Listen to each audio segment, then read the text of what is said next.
make sure he doesn't do that just yet. He is shaken up from that attempted hit on Dane Weston. Oh, yeah. Just got his head in the wrong place in front of the body of the attacking player. And he took a big, big knock. Yeah, I mean, it's from the arm, the forearm, I think, but it was never looked like there was any intention there from Weston to lift it dangerously. Just ran into the... Oh, look, he wants to stay out there, but he's obviously not right. He wobbles his way back into the defensive line. Surely he's a liability as a defender. And the trainer is telling him to come off, but Shane Shackleton doesn't want to come. And you can probably understand why, given that he missed all of 2010, barring the first game of the season, because of injury. And 2011 has been going so well for him. Luckily, this is not a serious injury. And he certainly needs a breather. He's much bigger than the trainer too, so I don't think he was going to take orders from him initially. Just to give you an indication of his impact, last week he only played 38 minutes but had 14 runs for 111 metres. So less than half a game, and his stats are strong. Yep, very strong. And another player who's been quite good for the Eels has taken his place, Rennie Matua, involved in that tackle there. Don't push it.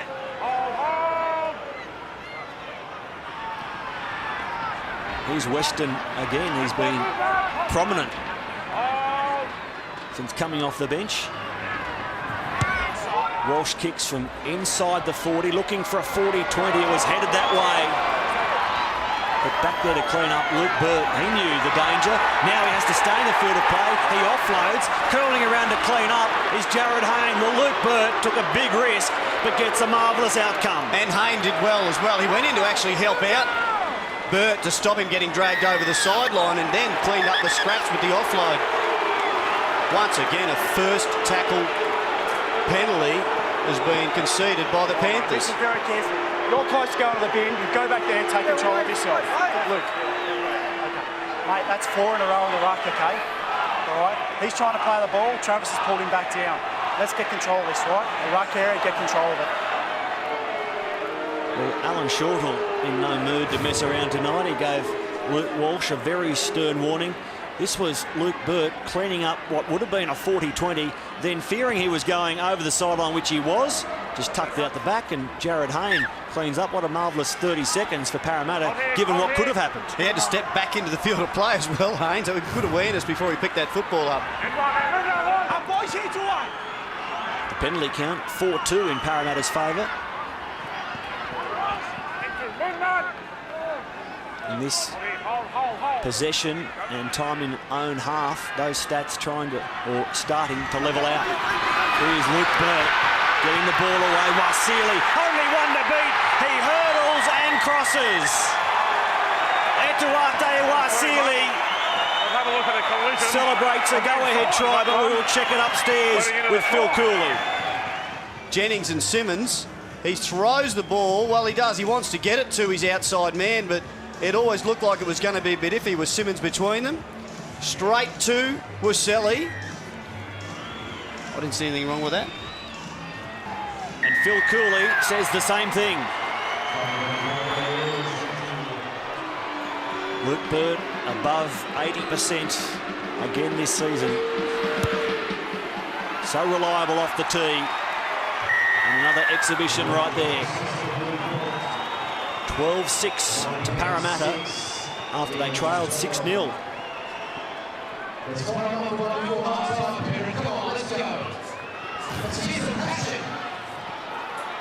nicely constructed, isn't it, by the Eels? I've got to say, until this point, they've been okay with the football, but not really overwhelming with their attack. But that's the best play they put on for the night and yielded points.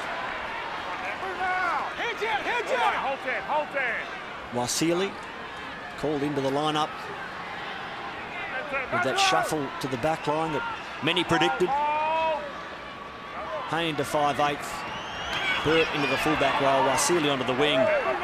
It's what worked against the Tigers, and it's what they want to work again.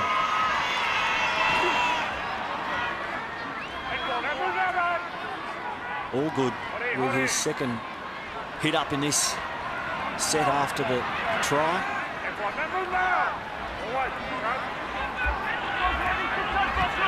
Now Hayne runs and kicks and splits the men at the back.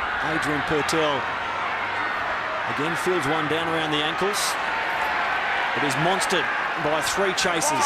Keating, Matua and Hindmarsh. Now Simmons. And a direct run from the winger.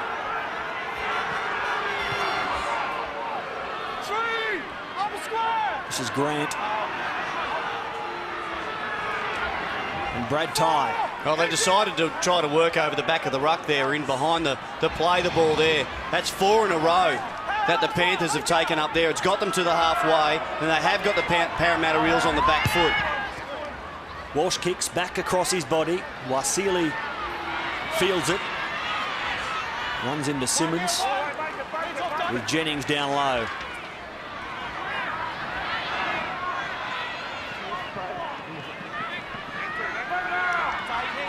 Steve Georgalis in his usual position on the bench. What do I need to do? He's got held, they're not moving. Stand right over the top. I thought they must have had a hand stuck in to play the ball around the football there or something, because they did take forever to get off there, Jennings and Simmons. TT boys. How? What are they waiting for? Have a look around. Do they wait till the referee tells them to get off? Just too long. That's 5, sorry. 5 penalties they've given away in the ruck area.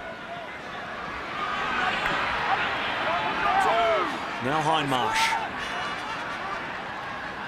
Will it be 3 schooners at the Robertson Bowling Club if Parramatta win tonight? And what will it be if Nathan Hindmarsh scores his first try for the season?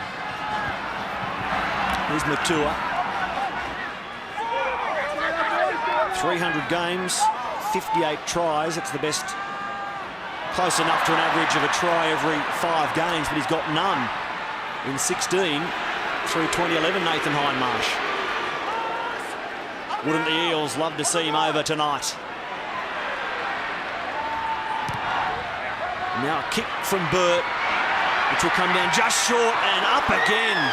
Lachlan Coote gets a penalty, tackled in the air, the ruling. But there's some concern for Parramatta in back play. No, you've gone through the further contest. Thanks, Luke. Mark's there, waits you onside. Well, Jared Hayne hobbling there. That's not a good sign for the Eels. Luke Burt penalised there for attacking Coote in the air. Now, does Burt play the football or does he play the man? I think initially he's jumping to play at the football and then protects himself. Well, that was the injury to Hayne and looked nothing other than just a stumble. Did he just go over on his ankle as he went to take off for the pass? He's still hobbling a little bit out in that left centre position. We'll keep an eye on him as he tries to run it out. Now Walsh goes to Burns, quick hands from Lewis. Didn't find his mark in Jennings. Simmons cleans it up, heads infield, a wise move. There's not much territory left to work in. And finally, Penrith get a penalty. Well, given that the Panthers have given away 5 penalties in that area, that was always going to be the ref blowing the whistle against Ben Smith. Not a smart play for his team. Walsh to Burns. The pass to Lewis was very flat. Oh, maybe I'm being kind. I think you are. Here's Matthew Bell. Spent all 6 of his NRL seasons at Penrith, Matthew Bell. Now Coote. Kingston to Burns, puts on a step. The ball comes away. That was a feature of Penrith's play for the first quarter of an hour. It might work again here. Jennings couldn't get away from Morgan, who was down around the boots, assisted by Smith. Walsh runs it along the ground towards the goal, flying through. Lachlan Coote's won the race. And from in front, Penrith will kick to level us up at 12 all. A pretty good combination they've got together, haven't they? Luke Walsh and Lachlan Coote. There's a real good communication going on between that pair with their kicking game, and Coote always on the ball. Look, he's just kept himself onside. Referee didn't even need to check. It's almost Cooper Cronk and Billy Slater like the way these two put these tries on the board. Another try assist with a kick to Luke Walsh, and another try when his team needed it very badly for Lachlan Coote, the fullback flying through. 2 tries last week, Lachlan Coote, another one tonight. He goes to 9 for the season. That is the most for Penrith this season. The bench was a little bit reserved as they watched the fullback fly over. Maybe they're getting used to seeing Lachlan Coote post tries. A bit early to get excited. Maybe they'll be off the seat if he scores the winner in the 78th. And as you'd expect, the conversion from in front with less than 2 to play. We've been at 6-all, now we're at 12-all. Oh, I think the bench is just getting ready to wander in for half-time. Here's the play once again. They went pretty close through Jennings on the left-hand side of the field. Walsh took it to the line. That commits everyone, apart from the fullback cover defending, and just couldn't get hold of it. Luke Burt.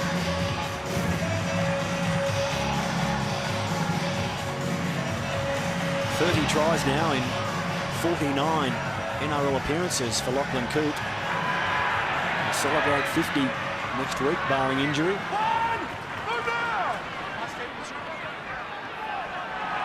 Dane Weston.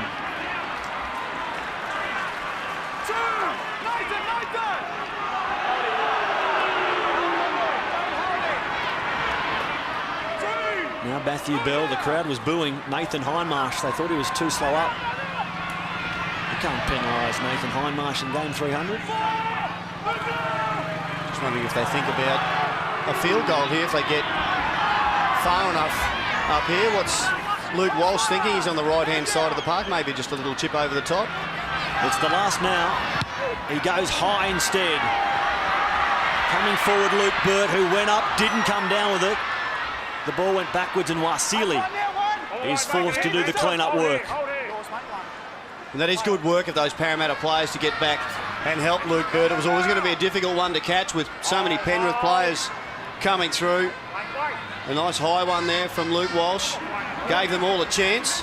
It seems as though one more tackle to go. It'll end up scores level at the break. If it stays 12-all, at least Penrith will be happy not to trail at half-time. That's the way it is. None from 6 they are when down at half-time Penrith. They're not down tonight. It is 12-all. We will break on Super Saturday. These teams deadlocked. We're back very shortly.